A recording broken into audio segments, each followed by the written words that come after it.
Okay. Well, good morning, good afternoon, good evening, wherever you happen to be. My name is Scott, and with me, as always on these days, is Trina Paulus, who is a longtime activist and author of Hope for the Flowers. We're going to try something different after a couple of years of doing this almost every week. For the very first time, we have a very special guest live with us, and I'm going to toss it on over to you, Trina, Oh, to yes. introduce our very special guest. This is a big adventure to have a wonderful person on. She's here because of the CSW, which is the Commission on the Status of Woman. This is one of the really good things that happens with the United Nations. These various groups like Indigenous people meeting, women meeting about various subjects that affect women in the world. And this is the particular 30th anniversary in Beijing, when it was a very special time for this is a person I've really never met her in the flesh before, and I hope to see her on the 15th at an open house in the Bronx, where she is right now, from Papua New Guinea, one of the beautiful young women that the Grail brings every year to the United States for the sake of the United Nations. And they live together in this little community in the Bronx during this time and become a kind of bonded community of women from many different countries. And this is Leonilla, perhaps I say it okay, from Yes. Papua New Guinea. So you can say it again for us, though, the whole name, please. And tell us a little bit about how you are and how you got here and what it feels like. Well, thank you, Trina. And you said my name perfectly. Yes, as Trina has said, my name is Leonilla Wapi from Papua New Guinea. But I go by Leo, so that's my shorter version. So I'm from Papua New Guinea. That's located in the South Pacific. It's a small island nation just north of Australia. So if you look at your map, we're right there. We're a little dot. But yeah, I flew all the way here. It was a 33 hours travel to get to New York. And I'm happy to be here and join you and Scott. Yeah, how long have you been in New York, and is this your first trip to the United States? I arrived here in January 15th, so it's just a little over 2 months now. And this is my second time here in New York. The first time I traveled over to New York was back in 2023 when I attended the CSW 67. And yeah, I had the pleasure of being a participant back then. And now I'm back to be an intern for the Grail under the GLUN program to organize for other Grail delegates around the world to participate for the 2-week session. So say a little bit more about that. What's GLUN? The GLUN is the Grail link to the United Nations. So it works to ensure that there's like consistent opportunities for young women to participate in the events or advocacy efforts the Commission on the Status of Women. So it's basically like the section of the Grail that directly communicates with programs or initiatives with the United Nations. So one of those programs is the participation in the CSW program session, in which there's 2 women selected around the Grail countries to be interns, and their role is to facilitate and organize for other young women and girl delegates, Grail girl delegates from the Grail countries to fly in and participate in the 2-week session in March. So when does it start, that session? And tell us a little bit more about it. So CSW 69 begins on the 10th of March, so that we're just days away, and it runs for 2 weeks here in New York City at the United Nations headquarters. So member states fly in, NGOs and CSOs. It's a really big thing, and yeah, perfect platform for advocacy efforts. About how many girls will be coming this year under this program? For the Grail, we have about 13 delegates, 13 that will be flying in, and 14 total because one will be virtually joining us for the Grail parallel events that the Grail will be hosting during the CSW. At the parallel events, what does that mean? During the Commission on the Status of Women, there are 3 categories that one could say for the CSW. So there's the official events. Those are sort of like parliamentary sessions where the public or NGOs and CSOs are invited to the gallery, but we don't actually participate in the discussion. Those are for member states.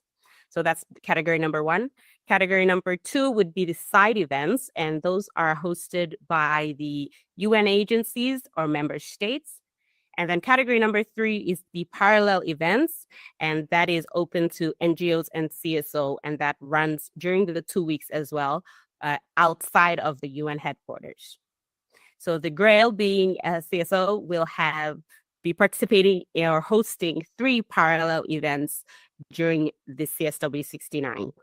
Are some of them open to the public? Is there a way that people can join them either virtually or in person? They're all open to the public, actually. And the Grail is hosting 3 of those parallel events. The first one is on the 11th of March, and this is an in-person session. This will be the Grail Girls event. It's a girls panel discussion. So the panel is composed of young girls, and that will be in person. So unfortunately, you cannot tune in online. However, we can try to make a video session of it and have the discussion posted afterwards. So that's on the 11th of March. This will take place at the Salvation Army here in New York City. The second parallel event will be on the 12th of March. Now that is a virtual event. Hold on, let me see. So the link can be made available and everyone can tune in for that one. That is the Sacred Activism. That's on the 13th of March, my apologies. And that's virtual, so we can share the link, make it available, and everyone can tune in with us. That's a virtual event as well. We'll put the link in the comments in the description of this program. Excuse me for interrupting. Go on, please, Leo. 11th of March, girls event. It's in person at the Salvation Army. 12th of March is a virtual event with the Grail International and co-hosted with World Christian Life.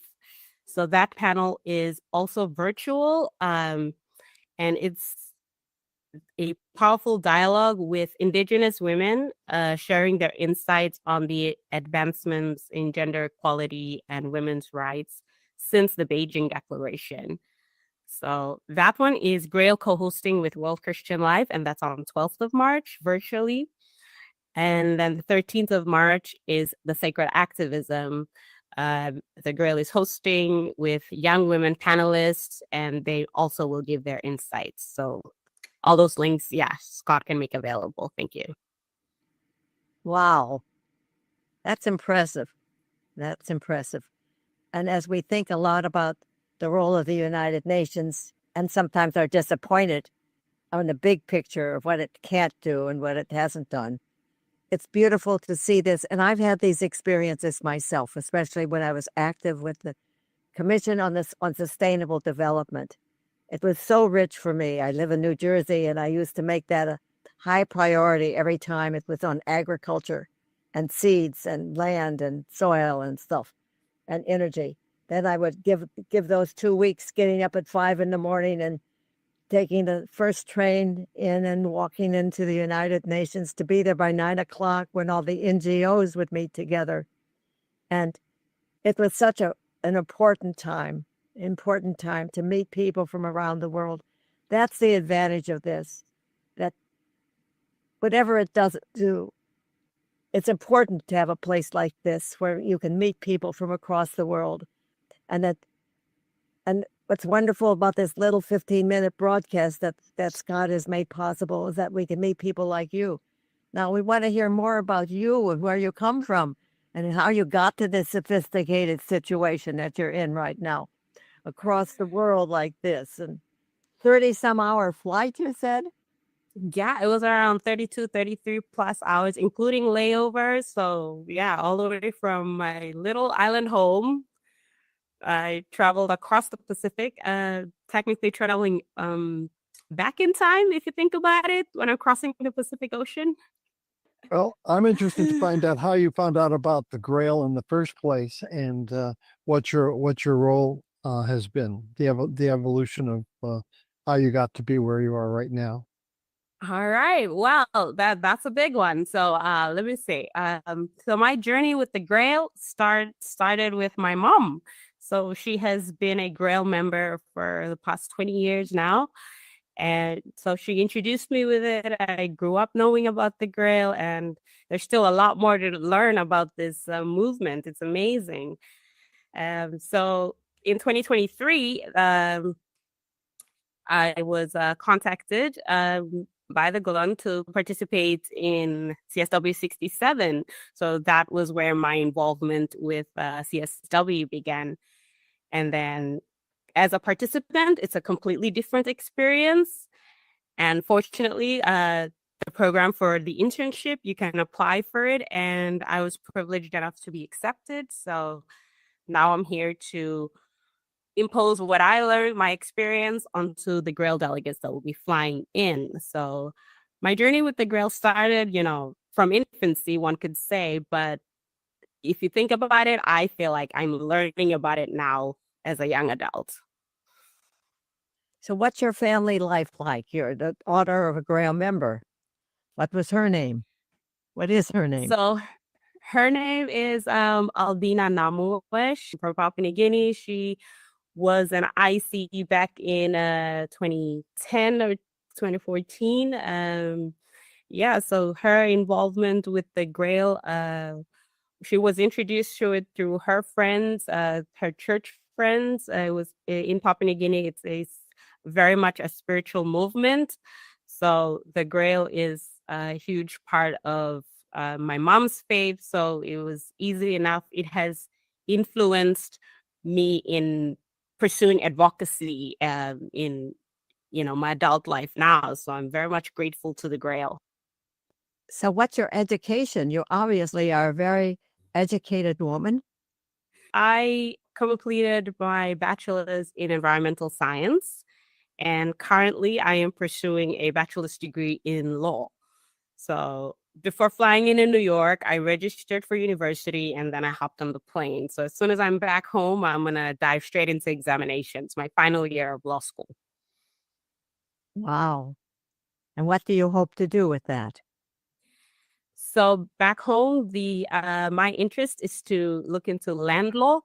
So that's why I decided to couple my first bachelor's as the stepping stone towards achieving my bachelor's in law.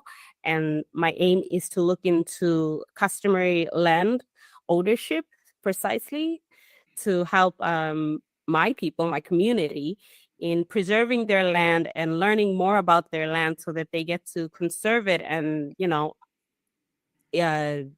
decrease the exploitation. Yeah. So that's basically where I'm headed so far. I think that we have to have you back again for another session.